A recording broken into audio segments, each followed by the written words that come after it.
आजची तिथी श्रावण वद्य सप्तमी, शालिवान शके 1945. आज लक्ष्मण कोंडिबा कंद उर्फ दादांचा 75वा वाढदिवस.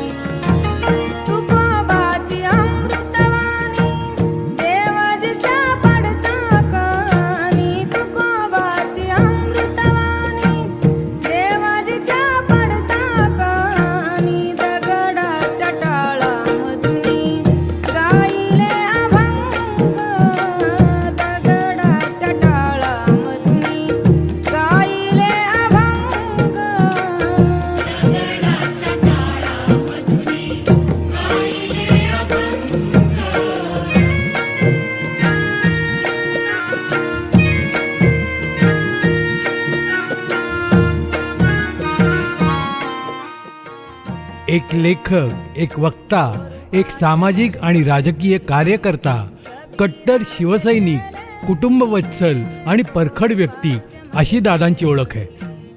अरे हो, एक राहीलच, दादा कलाकारही आहेत बर का. हे सर्व आपण एक एक करून पाहणारच आहोत.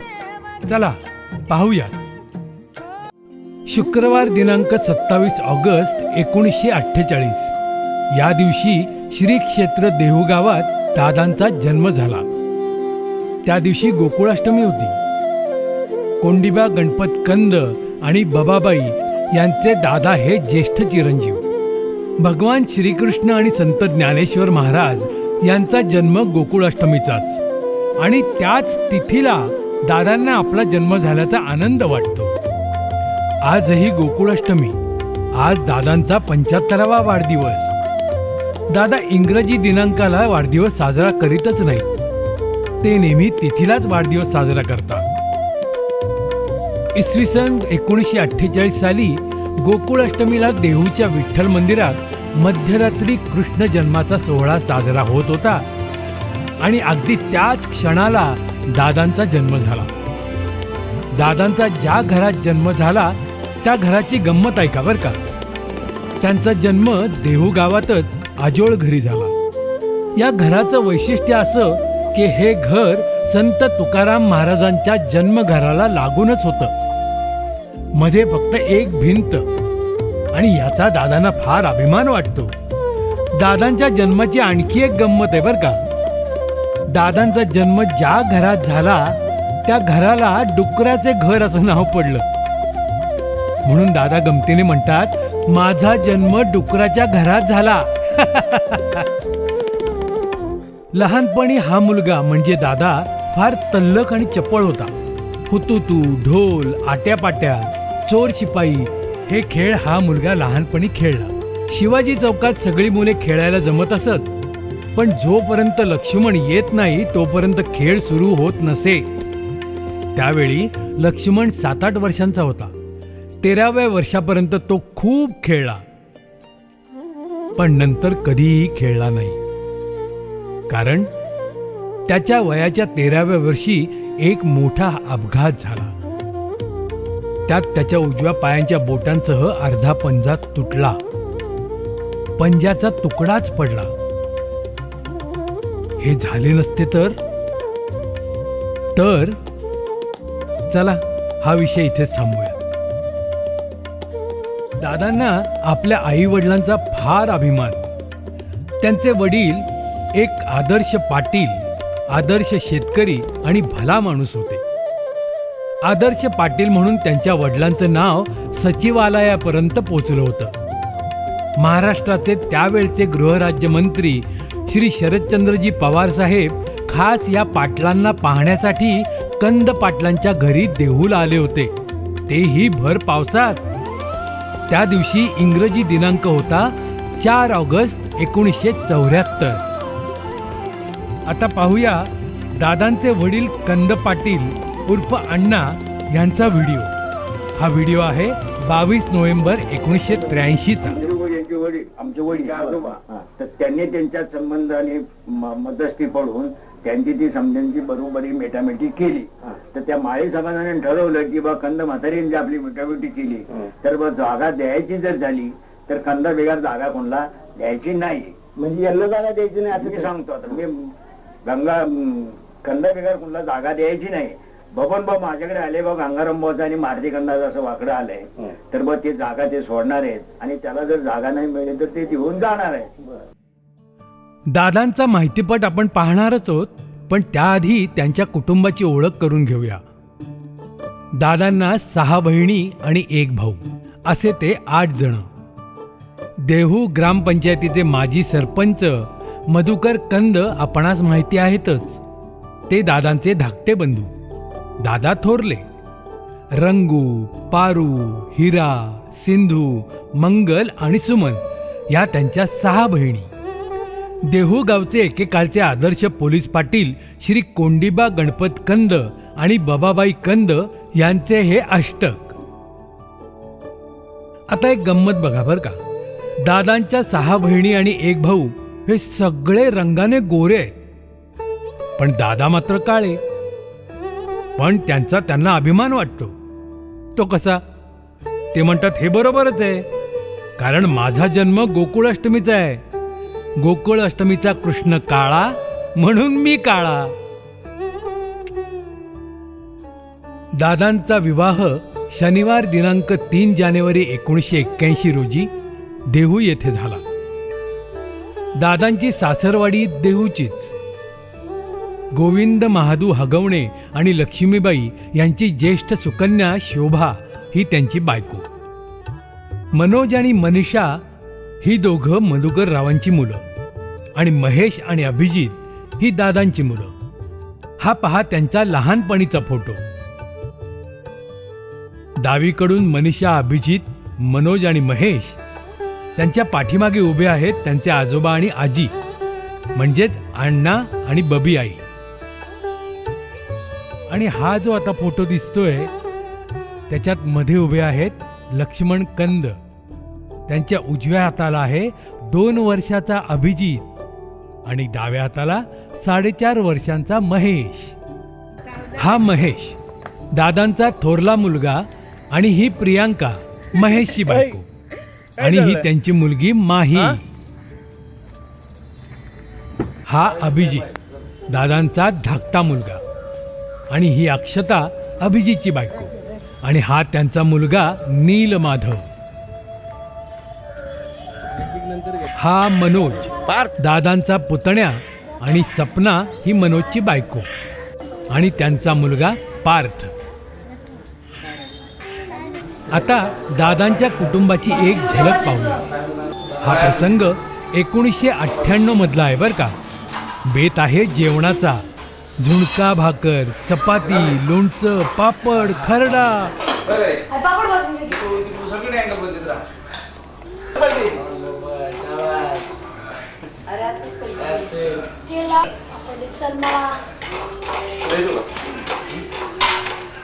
इकडे इकडे थांब, जाऊ नको.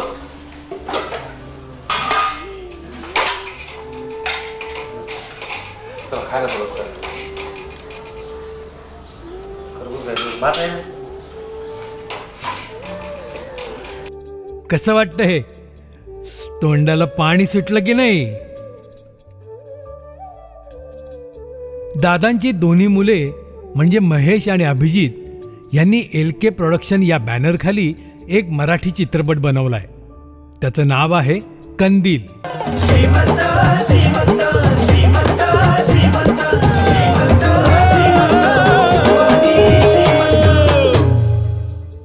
महेश त्या चित्रपटाचा दिग्दर्शक आणि अभिनेताही आहे. चित्रपटाची गाणी त्यांनीच लिहिली आहेत. अभिजित चांगला निवेदक तर आहेच, पण अभ्यासू वक्ताही आहे. ही मुले कशी घडली ते आता आपण पाहूया. हे बाळकडू त्यांना दादांनी दिलं. त्याआधी दादा त्यांचे मित्र बनले. पाहूया त्यांची शाळा. आपले हे मराठा वक्ते होते. ते नेहमी भाषण वगैरे असं उभे राहायचे. नाही असं उभे, असं वाकायचं बरं का. पण ते सरांना काही वाटणार नाही. सर परत म्हणतो नाही, चष्ट कुठला आहे ते सगळ्या जगाला माहिती आहे. ते हे दोघेही बोलतो शिक्षक. मराठी भाषेवर त्यांचं किती प्रेम असावं. अतोनात प्रेम. मराठी भाषेवर त्यांचं अतोनात प्रेम. त्यांचा जन्मच मराठीसाठी झाला असावा असं वाटतं. तराजूच्या दांड्याची तलवार केव्हा बनली आम्हाला ऍक्शन करशील ना? तराजूच्या दांड्याची तलवार तराजूच्या दांड्याची तलवार कधी बनवली आम्हाला कळलंच नाही. आणि एक राज्य देखील सन 1811 साली त्याने मराठ्यांचा एक पाडाव केला. शनिवार वाड्यावरचा हवा उतरून ब्रिटिशांचा विजय शनिवार वाड्यावरती भडकला.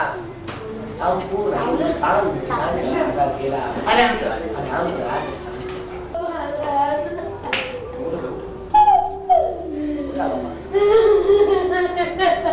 शांत व्हा आणि सांगा आम्हाला काय केलं आपल्याविषयी. नाटक आणि सिनेमा यांची दादांना लहानपणापासून आवड निर्माण झाली. पुढे तरुणपणात आपली आवड ते प्रत्यक्षात जगले. त्यांनी 3 नाटकं केली. 1975 साली दादांनी हऱ्या नाऱ्या जिंदाबाद हे नाटक लिहिलं सुद्धा आणि प्रत्यक्ष सादर सुद्धा केलं. निर्माता, दिग्दर्शक, अभिनेता स्वतः दादाच. या नाटकाचे 3 प्रयोग झाले. यात दादांबरोबर इतर कलाकारही होते. राम मोरे, मधुकर कंद आणि आप्पा रुपनर. पुढच्याच वर्षी म्हणजे 1976 साली दादांनी पांडू हवालदार हे नाटक सुद्धा लिहिलं आणि सादरही केलं. या नाटकाचे निर्माता, दिग्दर्शक आणि पांडू हवालदारची प्रमुख भूमिकाही दादांनीच केली. 3ऱ्या वर्षी म्हणजे 1977 साली शरद घाग लिखित फुलाला सुगंध मातीचा हे नाटक दादांनी सादर केलं. यातील कलाकार होते राम मोरे, आप्पा रुपनर, रजनी साठे, जयश्री कुलकर्णी, खामकर सर, लक्ष्मण कंद आणि प्रमुख भूमिकेत होते मधुकर कंद. या नाटकाचे वैशिष्ट्य म्हणजे रंगमंचावर भली मोठी आगगाडी धावली. कशी होती ही आगगाडी पाहूया.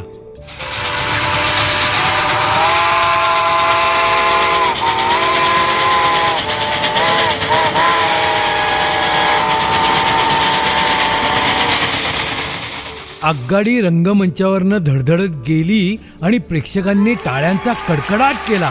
Once more, once more, once more असा गजर झाला. इसवी सन 1960 साली देहू गावात एक तमाशा आला होता.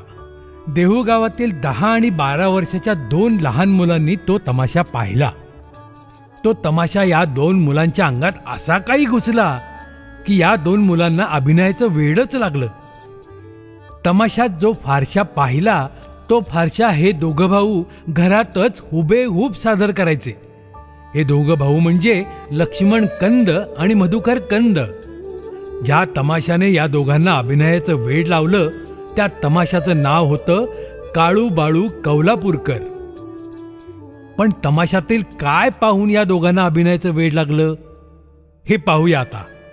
घेतलं का? अहो औषध घेतल्यापासूनच असं करतोय. औषध घेतल्यापासून? हो ना. पाहूया बरं. बघा बाळू, हा? अरे हा काय तुझी चेष्टा करत नाही? मग? औषध घेतल्याबरोबर यानं प्राण सोडला. म्हणजे मेला तो. मेला खरा झाला. तो. अरे काळू गेला, काळू गेला काका. काय करायचं झालेल्या गोष्टीला? अरे काळू एकाई की कसा निघून गेलाच ना काळू. नाटकाप्रमाणे दादांना सिनेमाचं वेड लहानपणापासूनच लागलं होतं. हिंदी सिनेमातील एक चॉकलेट हिरोने दादांना वेड लावलं. हा नट दादांच्या अंगातच घुसला होता. इतका की दादा त्या नटाची नक्कल करायचे. तसेच कपडे, तशीच केशरचना, तशीच तिरकी चाल आणि वाकडी मान. या नटाचे सिनेमातील संवादही दादांनी तोंडपाठ केले होते. दादा त्यावेळी 8वी इयत्तेत शिकत होते. साल होतं 1964. दादांना वेड लावणारा तो नट होता देवानंद. हो, देवानंद. वर्गातील मुलांनी दादांचं नावच ठेवलं देवानंद. दादांच्या डोक्यावर बसलेले देवानंदचे हे भूत अजूनही उतरलेलं नाही. दादांच्या वयाचे जे लोक आहेत त्यांना हा देवानंद नक्की माहिती आहे. दादांना म्हणजे त्यावेळच्या छोट्या लक्ष्मणला वेड लावणारा हा देवानंद होता तरी कसा? चला पाहूया. माशा अल्लाह कहना तो माना, बन गया बिगड़ा जमाना, माशा अल्लाह कहना तो माना, बन गया बिगड़ा जमाना. देवानंद प्रमाणे दादांच्या डोक्यावर आणखी एक भूत बसलं होतं. ही दोन भूतं म्हणजे भारतीय चित्रपट सृष्टीला पडलेलं स्वप्नच होतं. ही दोन्ही भूतं दादांना लागली होती. दादांच्या अंगातून ही दोन भूतं अजूनही गेलेली नाहीत. अरे हा, हे दुसरं भूत कोणतं? ते भूत म्हणजे भारतीय चित्रपट सृष्टीतला पहिला सुपरस्टार राजेश खन्ना. दादांना वेड लावणारा हा राजेश खन्ना होता तरी कसा? चला पाहूया आता. दिल को देखो चेहरा न देखो, दिल को देखो चेहरा न देखो, चेहरों ने लाखों को लूटा, दिल सच्चा और चेहरा झूठा, दिल सच्चा और चेहरा झूठा. हिंदीप्रमाणेच मराठी चित्रपटांचेही दादांना प्रेम आहे. मराठीतला अरुण सरनाईक हा परिपूर्ण नट आहे असं दादा म्हणतात. नवे नवे सगळेच म्हणतात. अरुण सरनाईक दादांचा आदर्श आहे. पाहूया अरुण सरनाईकांची झलक. अंगात बिजली फिर, पाय थरथरली घुंगर,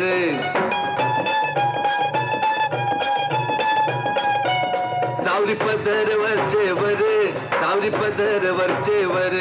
आज चंद्राचा चंद्राचा घुंगडा लागतो चंद्राचा. दादांनी नाटकाची हौस तर केलीच, पण आयुष्यात एखादा तरी सिनेमा काढायचा हे त्यांचं स्वप्न होतं. ते स्वप्न त्यांची मुलं महेश आणि अभिजित यांनी साकार केलं. त्या दोघांनी कंदील नावाचा मराठी चित्रपट तयार केला. पुढच्या वर्षी तो चित्रपट प्रकाशितही होता. पण चित्रपटाचा हिरो होण्याचे दादांचं स्वप्न मात्र साकार झालं नाही. त्याला काही कारणही आहेत, पण असो, तरीही पुढच्या जन्मात मी ते करणारच अशी दादांची जिद्द आहे. त्यासाठी त्यांना शुभेच्छा.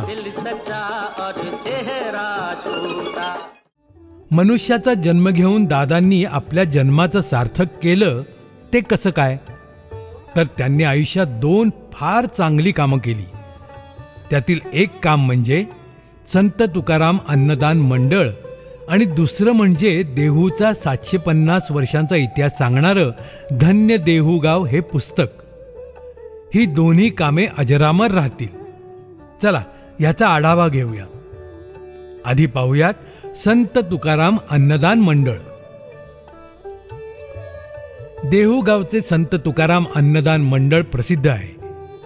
इसवी सन 1994 साली दादांनी म्हणजे लक्ष्मण कंद यांनी या मंडळाची स्थापना केली. संत तुकाराम पालखी सोहळ्यातील हजारो वारकऱ्यांना हे मंडळ अन्नदान करीत असतात. दर 3 वर्षांनी येणाऱ्या अधिक मासातही हे मंडळ देहू येथे महिनाभर अन्नदान करीत असतं. गेली 29 वर्ष हे मंडळाचे कार्य अखंडपणे चालू आहे आणि हजारो वारकरी या प्रसादाचा लाभ घेतात. आणि हे आहे मंडळाचे बोधचिन्ह.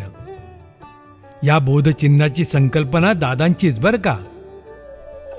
दादांनी केलेले दुसरं काम म्हणजे त्यांनी लिहिलेले देहूच्या इतिहासाचे पुस्तक धन्य देहू गाव. या पुस्तकात दादांनी देहूगावचा 750 वर्षांचा इतिहास लिहिला. इसवी सन 2024च्या दिवाळीला त्या पुस्तकाचे प्रकाशन होईल. इसवी सन 1270 ते 2023 पर्यंतचा देहूचा इतिहास या पुस्तकात लिहिलाय. गेली 45 वर्ष हे त्यांचं काम चालू आहे. पुस्तक फारच सुंदर झालंय. दादांच्या आयुष्यातील ही मोठी कमाई आहे.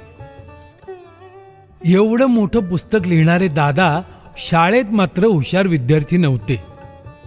राज्यशास्त्र हा स्पेशल विषय घेऊन ते कसे बसे रडत खडत थर्ड क्लासमध्ये BA पास झाले. BA थर्ड क्लास, पण पदवीचा फोटो मात्र फर्स्ट क्लास. जणू काही बॅरिस्टरच. पण दादा पुढे काहीच शिकले नाही.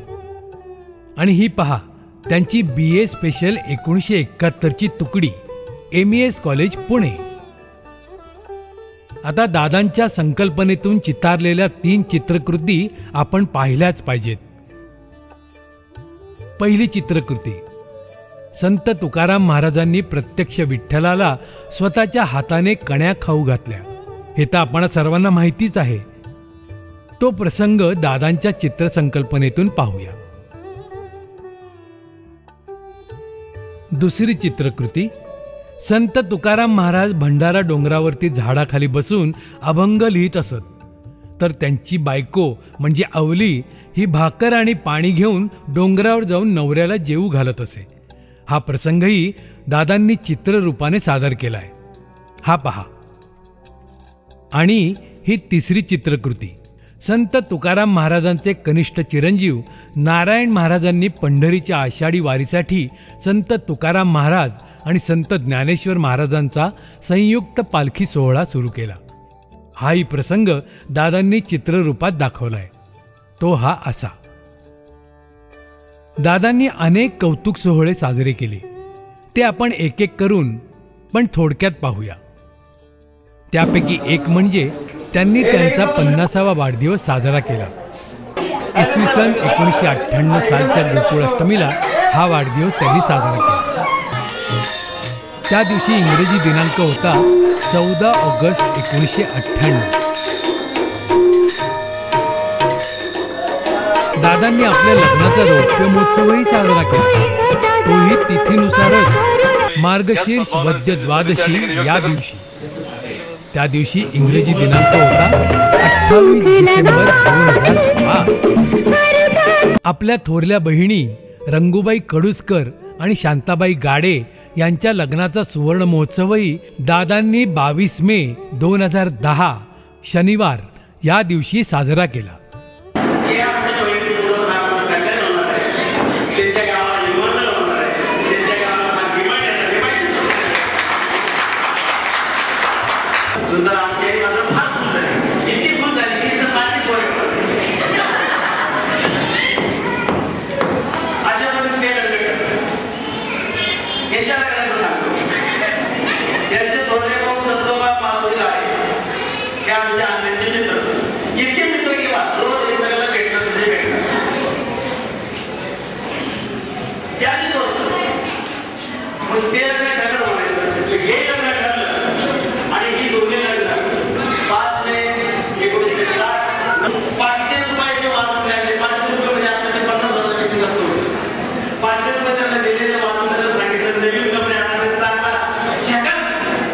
एप्रिल 2018 या दिवशी आपल्या वडिलांची जन्मशताब्दी दादांनी फारच सुंदररित्या आणि जोरात साजरी केली.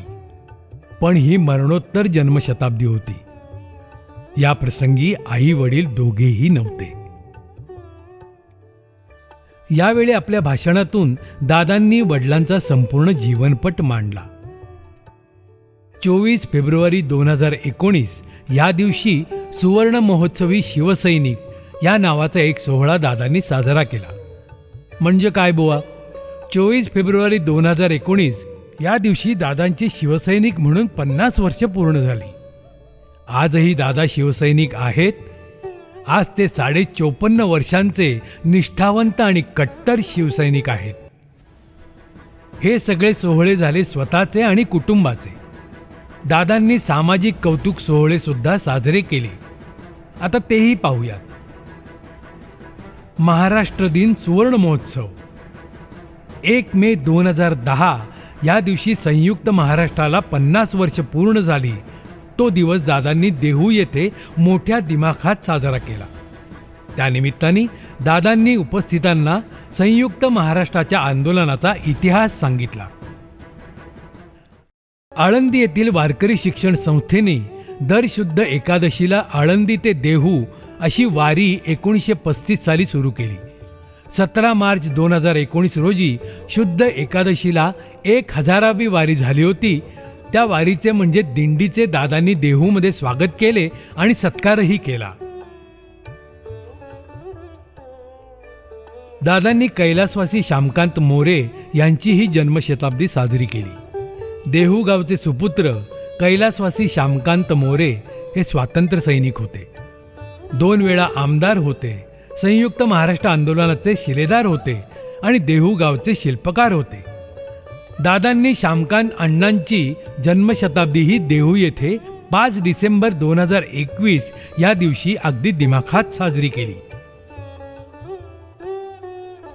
दादांच्या मित्रांची यादी फारच लहान आहे. लहानपणचे दोघे म्हणजे एक सुरेश मोरे आणि दुसरे शंकर साकोरे. त्यानंतर आणखी 2 मित्र मिळाले, राम मोरे आणि रामदास हिंगे. आणि कलाक्षेत्रातले दोघेजण म्हणजे संजय कुंभार आणि आप्पा रुपनर. एखाद्या माणसाबरोबर ओळख असणे म्हणजे ती मैत्री नव्हे. दादांना शेकडो लोक ओळखतात म्हणून ते मित्र होऊ शकत नाहीत. एकमेकांवर निस्वार्थीपणे प्रेम करणारे, जीवाला जीव देणारे ते खरे मित्र असे दादा म्हणतात. असे हे त्यांचे 6 मित्र. दादा मुलाखतकार सुद्धा आहेत बरं का. दादांनी त्यांच्या आयुष्यात 2 मुलाखती घेतल्या आहेत. त्यापैकी एक पाहूयात. ही मुलाखत 20 ऑगस्ट 2022 या दिवशी त्यांनी त्यांचे व्याही दापोडी गावचे श्री सुभाष बोधे उर्फ आबा यांच्या 75व्या वाढदिवशी घेतली. आपण त्यातला थोडासा भाग पाहूया. तुम्ही आयुष्यभर देशसेवा केली, देशावरती प्रेम केलं. मला असं वाटतं 1947 ऐवजी तुमचा जन्म जर 1920 साली झाला असता तर तुम्ही स्वातंत्र्य झाला असता. तुम्ही महात्मा गांधींच्या बरोबर गेला असता. तुम्ही भारताच्या स्वातंत्र्य चळवळीमध्ये भाग घेतला. मी तर म्हणतो तुम्ही हुतात्मा सुद्धा झाला असता. तुम्ही स्वातंत्र्य सैनिक झाला असता. तुम्ही महाराष्ट्राच्या संयुक्त महाराष्ट्र चळवळीमध्ये भाग घेतला असता. तुम्ही गोवा मुक्तीमध्ये भाग घेतला असता. तुमचा जन्म 1920 ला झाला असता तर ते तुमच्या देशामध्ये नव्हतं. तरी सुद्धा तुम्ही देशासाठी खूप काही केलेले आहे. त्याबद्दल अभिनंदन. दादा कधीतरीच भाषण करतात पण लोकांना त्यांच्या भाषणाचे आकर्षण असते बरं का. कारण त्यांचे भाषण खुसखुशीत असते. देहू गावात जर शिवसेनेची सभा असेल तर दादांचे भाषण ठरलेलेच. ते भाषणातून विरोधकांवर टीका करतात पण ज्यांच्यावर टीका केली ते सुद्धा दादांच्या भाषणाला दाद देतात. राजकीय व्यासपीठावरच नाही तर सामाजिक सांस्कृतिक व्यासपीठावरही त्यांची भाषणं झाली आहेत. त्यांच्या भाषणाचा नमुना पाहूया. फिरत्या चाकावरती रेशी मातीला आकार संजय तू वेगळा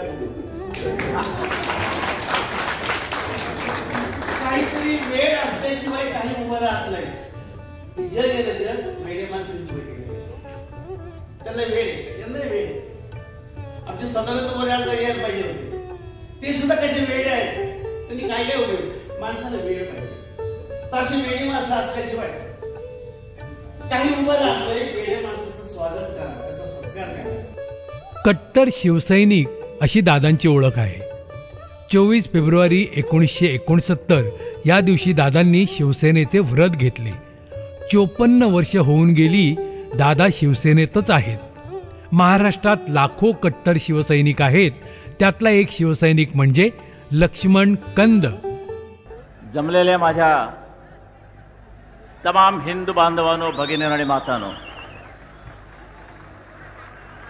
ज्या वेळेला उभं राहायची वेळ येईल त्यावेळेला बसू नका.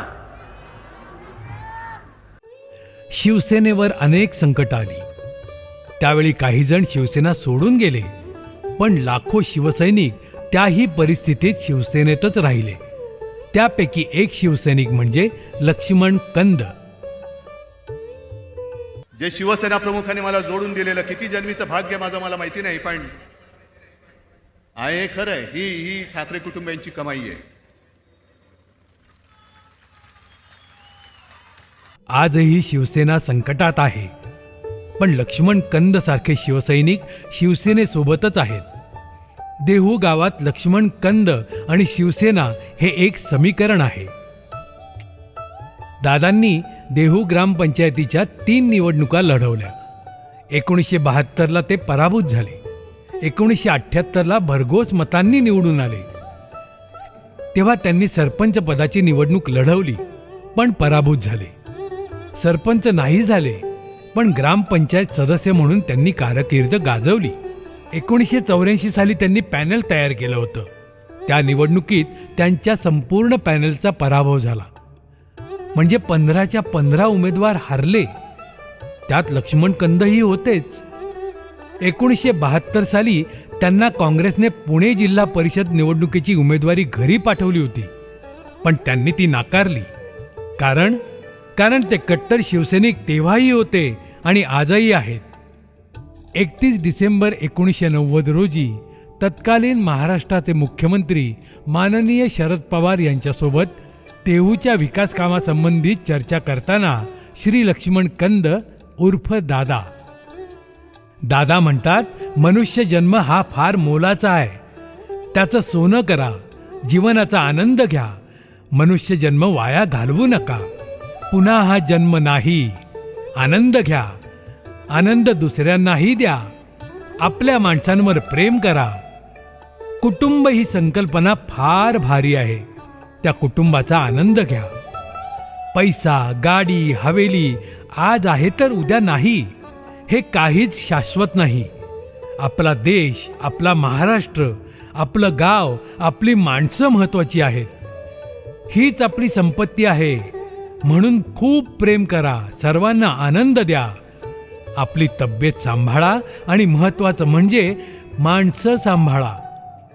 दादा म्हणतात, पुनर्जन्म जर असेल तर तो मला पुन्हा या देहू गावातच याच आईवडिलांच्या पोटी जन्म मिळावा. याच बहिणी आणि हाच भाऊ मला पुन्हा पाहिजे.